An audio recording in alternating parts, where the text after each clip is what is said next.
आप सभी को नमस्कार। शुभ संध्या। सार्थक government job point YouTube channel आप सभी लोगों का हार्दिक स्वागत करता है। थोड़ा सा व्यस्त जरूर चल रहे हैं।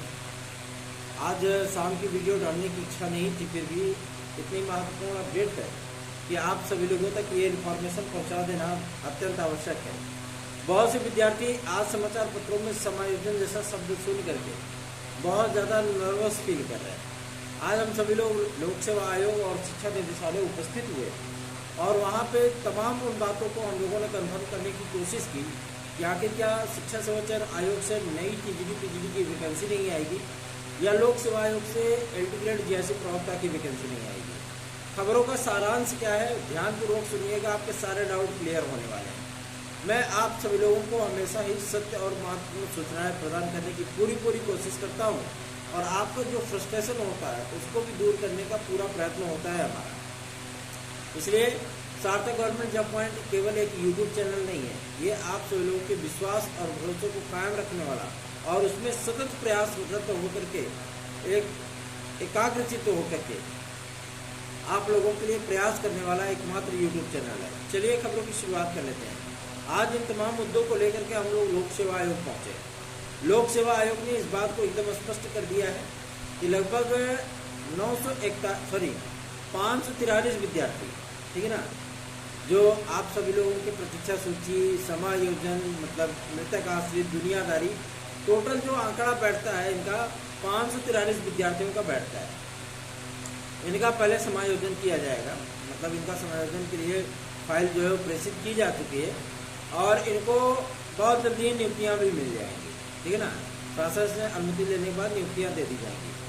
जब इस सवाल को उनसे पूछा गया कि क्या लोक सेवा आयोग एलटी ग्रेड जीएससी प्रवक्ता का विज्ञापन जारी नहीं करेगा या लोकसभा चुनावों की बात करेगा, उस पर उनका स्पष्ट कहना था कि शैक्षिक अर्हता जैसा विवाद पूरी तरीके से सॉल्व हो चुका है। शासन से हमने रिमाइंडर भी ले लिया, मतलब जो एनओसी कहते हैं एनओसी भी उनको मिल गई है।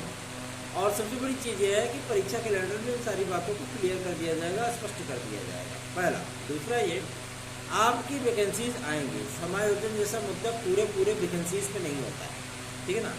पूरी वैकेंसियों पर आपका समायोजन नहीं होता है। जो भी समायोजन होते हैं वो केवल 10% सीटों पर ही होते हैं, ठीक। जो ऐसी वैसी नियुक्तियाँ पाते हैं लोग, वो केवल 10% सीटों पर ही रहते हैं। मान के चलिए कि अगर 783 पद का हमारा विज्ञापन है, उसमें से 250, 300 या 500, मान लीजिए 1000 पद कम हो जाएंगे, और क्या होगा, इससे ज़्यादा कुछ होने नहीं वाला है, ठीक है ना। अब 9 अध्याचन भेजे गए हैं, इतने सारे अध्याचन भेजे गए हैं, मतलब 9 अध्याचन मतलब नए अध्याचन, ठीक है ना। शिक्षा निदेशालय ने जो पद अपने पास होल्ड किया था उन पदों को भी रिलीज कर दिया, उन्होंने भेज दिया, ठीक। और शासन से एग्रीमेंट भी मिल गया कि हाँ ठीक है, ये वैकेंसी क्लियर होनी चाहिए, ठीक। तो अब इस बात को लेकर के, क्योंकि देखिए हर जगह पे इतने दिन तक वो लोग अनशन पे बैठे, दुनियादारी किए, सब कुछ किए, कुछ भी उखाड़ नहीं पाए, ठीक, कुछ भी नहीं उखाड़ पाए। और जब कुछ उखाड़ नहीं पाए तो भाई छात्रों को उद्वेलित कैसे करें, है? उनके अंदर निराशा कैसे डालें? क्यों? क्योंकि निराशा डालेंगे तभी उनका फायदा होगा, है ना। तो ऐसी परिस्थितियों के लिए वो विद्यार्थियों को पेड न्यूज के माध्यम से टारगेट करते हैं, जिससे विद्यार्थी थोड़े से फ्रस्ट्रेट हों, विद्यार्थी जो है संकीर्ण मानसिकता में घुस जाए। ऐसी परिस्थितियों के लिए कहते नहीं कि कहीं न कहीं कोई न कोई तो जिम्मेदार होता है, ठीक है। तो हकीकत को पहचानिए। ऐसा नहीं है कि आपका एलटी ग्रेड जीएससी नहीं आएगा, ऐसा भी नहीं है कि आपकी नई टीजीटी पीजीटी नहीं आएगी। ये बात सत्य है कि आप सभी लोगों के लिए गवर्नमेंट उतना ध्यान नहीं दे पाती, लेकिन तदर शिक्षकों को आज भी गवर्नमेंट सजो करके रखना चाहती है, ठीक है ना। अब उनके ऊपर बर्डन है, क्योंकि इन लोगों को बैकडोर से भी नियुक्तियाँ मिल रही थी, आप लोग पता ही है, ठीक है ना। एक जीडी स्तर के जो अधिकारी थे वो सस्पेंड किए जा चुके हैं। तो ऐसी परिस्थितियों के लिए हम सभी लोग अब पूरी तरीके से मिशन चला चुके हैं। आप लोगों को टीजीटी पीजीटी का नया विज्ञापन भी मिलेगा, एलटी ग्रेड जीएससी भी मिलेगा, खंड शिक्षा अधिकारी भी मिलेगा। कुछ ऐसे भी महान व्यक्तित्व वाले लोग होते हैं, मैंने देखा है, अक्सर इस चीज़ को महसूस किया है, जो लोग मतलब 1 बार 2 बार 3 बार अगर उनका फ़ोन काट दो तो उनका फ़ोन फिर भी आता रहेगा। मतलब उनको ये नहीं समझ में आता है, यहाँ संबंधित व्यक्ति अगर फ़ोन काट रहा है तो हम चलो ठीक है घंटे 2 घंटे बाद ट्राई कर लेंगे, नहीं, वो मतलब फ़ोन करेंगे ही करेंगे। और अगर उनका फ़ोन रिसीव करिए तो सिर्फ और सिर्फ उनकी इन्फॉर्मेशन लेने की जो मतलब ज़रूरत रहती है, ये चीज़ ऐसे है तो ऐसे कब होगा, है ना। तो एक बार मन झलियाता भी है, लेकिन कहते नहीं है कि हम उस दौर से गुजर चुके हैं जहाँ पे अपने भाई बहनों के समस्याओं को बाकायदा बहुत करीब से पहचानते हैं, बहुत अच्छे से जानते हैं। इसलिए आप सभी लोगों के लिए मैं सतत प्रयासरत रहता हूँ। मैं आप सभी लोगों से इसीलिए गुजारिश करता हूँ मेरे पास कॉल मत करिए, क्योंकि मैं दिन और रात में मिला करके अगर 24 घंटे होते हैं तो 24 घंटे में से 18 घंटे मैं अपने लिए नहीं दे पाता हूँ, मैं दूसरों के लिए भटकता रहता हूँ, ठीक है ना। मुझे भी थोड़ी सी ख्वाहिश है अपनी ज़िंदगी जीने की, लेकिन क्या करें, जब सोशल मीडिया पे आप सभी लोगों के साथ जुड़ गए तो काफ़ी सारी जिम्मेदारियां भी हो जाती हैं। आज एक चीज़ महत्वपूर्ण हो गया कि GDPGT 2016-2021 की याचिका के लिए मैं आप सभी लोगों को बता दूं कि जो एक मामला सामने आया था जिसमें डिवीज़न बेंच में जाने की बात आ रही थी सामने, इस पर उन्होंने नियमावली का हवाला दे दिया है। अब कोई टेंशन वाली बात नहीं है, ठीक है ना। अब जो याचिगण भाई बहन आएंगे GDPGT 2016-2021 में, उन विद्यार्थियों को नियुक्तियाँ देने के बाद, क्योंकि भाई वो कोर्ट का आदेश रहेगा, नियुक्तियाँ देने के बाद अगर पद रिक्त बचते हैं तब कोई आगे का एग्रीमेंट होगा, अदरवाइज नहीं होगा, ठीक। अगर कोई विद्यार्थी ये सोच रहा है कि कोई द्वितीय प्रतीक्षा सूची आएगी या तृतीय प्रतीक्षा सूची आएगी, तो ऐसी कोई बात अभी फिलहाल न तो शिक्षा निदेशालय में चल रही है और ना ही आपके लोक सेवा आयोग में LT ग्रेड या GRC प्रवक्ता को लेकर के चल रही है। सारी बातें क्लियर हैं, स्पष्ट हैं, शासन से स्पष्ट निर्देश आ चुका है कि जितने भी पद रिक्त रह गए हैं उनको नए विज्ञापनों में जोड़ दीजिए। ये बात कहना गलत होगा कि गवर्नमेंट आपको जॉब नहीं देना चाहती है, ठीक है ना, या गवर्नमेंट सर्विस नहीं देना चाहती है। देखिए, सबसे बड़ी चीज़ ये होती है कि विद्यार्थियों की एकता बहुत मायने रखती है। जैसे आपने देखा होगा DLED और BTC वाले विद्यार्थी केस जीत चुके हैं, हाई कोर्ट से जीते, सुप्रीम कोर्ट से जीते, फिर भी आज मजबूती के साथ सर्वोच्च न्यायालय में खड़े हैं। बोल देते कि हमारे पक्ष में तो ऑर्डर आ गया, अब क्या करना है, आपको छोड़ देते सारा चीज़, लेकिन नहीं, वो आज भी मजबूती के साथ अपनी पैरवी करवा रहे हैं। लेकिन B.Ed के विद्यार्थी हारे हुए सिपाही हैं, है ना, फिर भी वो साथ नहीं जुड़ना चाहते। क्यों? क्योंकि जो कुछ भी करना है भैया लोग करेंगे, क्या दिक्कत मिलेगा, सबको मिलेगा, नहीं किसी को नहीं मिलेगा, ये धारणा होती है। और यही धारणा विद्यार्थियों को कहीं ना कहीं भारी पड़ जाती है, ठीक है ना। तो मैं आप सभी लोगों से कहना चाहता हूँ, जिस तरीके की अफवाहें उड़ रही है B.Ed NPRT को भी लेकर के कि केंद्र सरकार पीछे हट गई है, जवाब नहीं दाखिल कर पाई। देखिए भैया, इसमें केंद्र सरकार पूरी तरीके से कार्यवाहक हो चुकी है, परमानेंट गवर्नमेंट नहीं हो गई है कि 5 साल के लिए फिक्स हो गया है मोदी जी, है ना। ये समय वो कार्यवाहक हो गए हैं।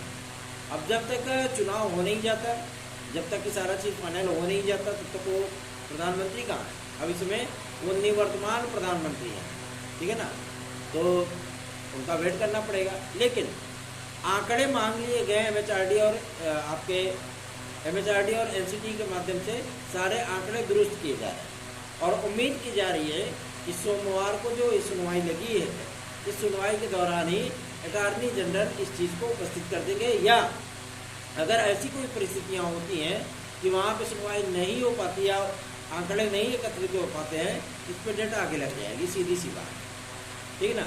ऐसा भी नहीं है कि अगर अटॉर्नी जनरल आएंगे तो मामला फाइनल होगा, अगर वो नहीं आएंगे तो मामला आगे बढ़ जाएगा, उसमें कोई दो राय नहीं है, ठीक। इसके लिए परेशान मत होइए।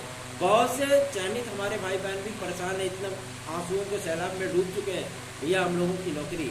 ऐसा नहीं है कि 28 जून सन 2018 के बाद जो विद्यार्थी चयनित हैं वो विद्यार्थी बाहर होंगे। अगर विद्यार्थी बाहर होंगे तो 11 अगस्त सन 2023 से बाहर होंगे, ठीक। तो इसके लिए आपको परेशान होने की आवश्यकता नहीं है। हालांकि हम सभी लोग B.Ed NPRT को लेकर के काफ़ी संवेदनशील हैं। हम लोगों की ही याचिका है जिसपे अटॉर्नी जनरल महोदय एक बार अपना मुखड़ा दिखाने के लिए आए थे और हम सभी लोगों को सकारात्मक परिणाम मिलने शुरू हो गया था, ठीक है ना। अब इन सारी चीज़ों का नेक टू नेक चीज़ें तैयार की जा रही हैं और तकरीबन उत्तर प्रदेश से लेकर के बिहार तक, झारखंड से लेकर के छत्तीसगढ़ तक, उड़ीसा से लेकर के आपके असम तक, हर राज्यों से आंकड़े प्राप्त होने शुरू हो गए MHRD को, ठीक है। तो अब वहाँ पे अधिकारी लोग ही काम कर रहे हैं, मंत्री तो जो है केवल शोपीस हो चुके हैं, है ना। तो जब मंत्री शोपीस हो चुके हैं तो भाई ना वो कोई नीतिगत डिसीजन ले सकते हैं, ना किसी को निर्देश दे सकते हैं। सिर्फ ये बोल सकते हैं हाँ ये चीज़ें कर लीजिए, ठीक है, क्योंकि वो प्रेजेंट टाइम में वो पावरफुल नहीं रह गया, पावरफुल इसमें इलेक्शन कमीशन हो गया है, ठीक है। तो इसमें आपको परेशान होने की आवश्यकता नहीं है। रही बात आपके इस बात के टेंशन को दूर करने की, तो इस बात के टेंशन को दूर करने के लिए आज हम सभी लोग लोक सेवा आयोग पहुँच गए, उसके बाद शिक्षा सेवा चयन आयोग पहुँच गए। शिक्षा सेवा चयन आयोग में इस बात को स्पष्ट कर दिया गया है कि आप सभी लोगों का जो विज्ञापन होगा, ये विज्ञापन टीईटी के बाद ही आएगा। पहले आपको टीजीटी पीजीटी में जो है क्वालिफाई करने के लिए टीईटी देना होगा, ये क्लियर हो गया है। आज शिक्षा सेवा चयन आयोग से भी इस बात को स्पष्ट कर लिया गया है कि शासन की मंशा है कि पहले हम टीईटी कराएं, माध्यमिक लेवल पे टीईटी कराएं, उसके बाद हम टीजीटी वगैरह की वैकेंसीज दें। अब नियमित तौर पे आप देखें तो जैसे आप लोगों को 1000-1500 पद मिल जाया करते थे प्रवक्ता वर्ग में, अब वहाँ पे आप लोगों को केवल 700, 800, 200 ऐसे पद मिलेंगे जैसे जीआरसी लेक्चरर में आता है। क्यों? क्योंकि 50% पदों पर अब लीगल तौर पे आप लोगों का प्रमोशन होगा, मतलब जो टीजीटी के अध्यापक होंगे वो लीगल तौर पे जाएंगे। विद्यार्थी इस बात को लेकर के भी आशंकित हैं कि अभी तक लोक सेवा आयोग ने क्लियरिफिकेशन नोटिस भी नहीं जारी किया है आरओ को लेकर के, अभी तक एग्जाम शेड्यूल भी नहीं जारी। अरे भैया, जब वो डिसीजन ले पाएंगे तब तो करेंगे ना। लोक सेवा आयोग के इस समय खुद ही कंफ्यूजन में बेचारा चल रहा है कि हम कौन सी परीक्षा पहले कराएं, है ना। अब इनका मामला धीरे धीरे सॉर्ट आउट होने लगा है और उम्मीद की जा रही है कि आप सभी लोगों का ये जो परीक्षा कैलेंडर वगैरह है इसको अगली बैठक के पहले तो जारी कर ही देंगे। क्यों? क्योंकि मंगलवार को उनकी बैठक होगी, उसके पहले इसको जो है फाइनल कर देंगे। फाइनल करने के बाद इनका पहला एलटी ग्रेड, पहला आरओ होता है कि पहला पीसीएस होता है, एपीएस मेंस कब होगा, पीसीएस प्रारंभिक परीक्षा कब होगी, एलटीजीआईसी का विज्ञापन कब देंगे, कब तक आवेदन चलेंगे, कब इसकी परीक्षाएं होंगी, ये तमाम चीज़ें आप लोगों को देखने के लिए मिलने वाली। एक बात और, अभी तक प्री और मेंस को लेकर के एलटी ग्रेड में कोई फैसला नहीं हुआ है। एलटी ग्रेड अभी भी एक चरण की ही है, ठीक है ना। इस बात को लोक सेवा से भी कंफर्म कर लिएगा, अभी भी एलटी ग्रेड एक ही चरण की है। अगर ऐसी कोई परिस्थितियाँ होती तो एलटी ग्रेड के मेंस का पेपर मतलब सिलेबस तैयार हो चुका होगा, लेकिन ऐसा कोई अभी प्रस्ताव नहीं है, ठीक है। तो आप लोग इस गलतफहमी में मत रहिएगा। अगर यहाँ पे टीजीटी 2 चरण की होगी तभी एलटी आपकी 2 चरण की होगी, सॉरी 3 चरण दिखाना हो, 2 चरण की होगी, ठीक है। इसके लिए परेशान मत होइए। देखिए, रियल ऑथेंटिक चीज़ों में जीना चाहिए। एक बार सच बोलो, काम खत्म। 50 झूठ बोलने से बेहतर है कि एक सच बोल दो, ठीक है ना।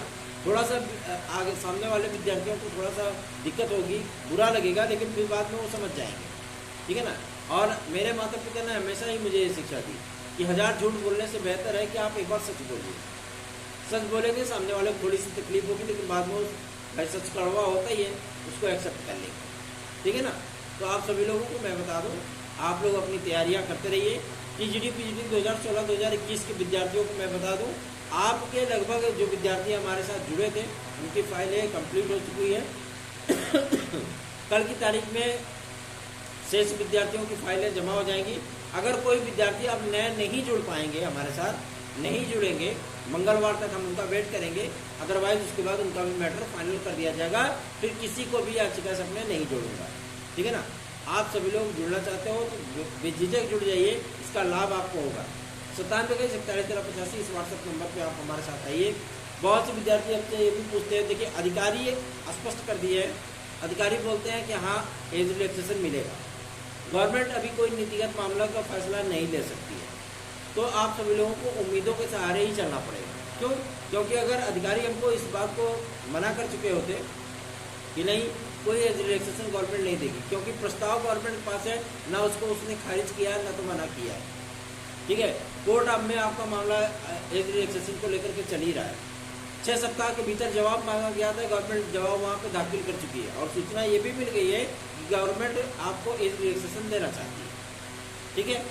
अब भाई चूंकि मामला आ गया आपके चुनावी आचार संहिता का, इसलिए मामला थोड़ा सा पेचीदा हो गया, थोड़ा सा लटकने वाला हो गया। लेकिन इस बात का ये गारंटी नहीं है कि आपको एज रिलैक्सेशन नहीं मिलेगा, ठीक है।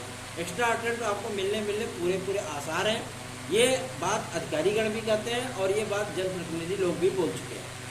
तो आप सभी लोग उम्मीदों का दामन थाम करके रखिए, ज़्यादा समय नहीं है। आप सभी लोगों की इन समस्याओं का, इन परेशानियों का, इन डाउट का सबका क्लियरेंस हो जाएगा। सार्थक government job point YouTube channel subscribe, video को लाइक शेयर जरूर कर दीजिए।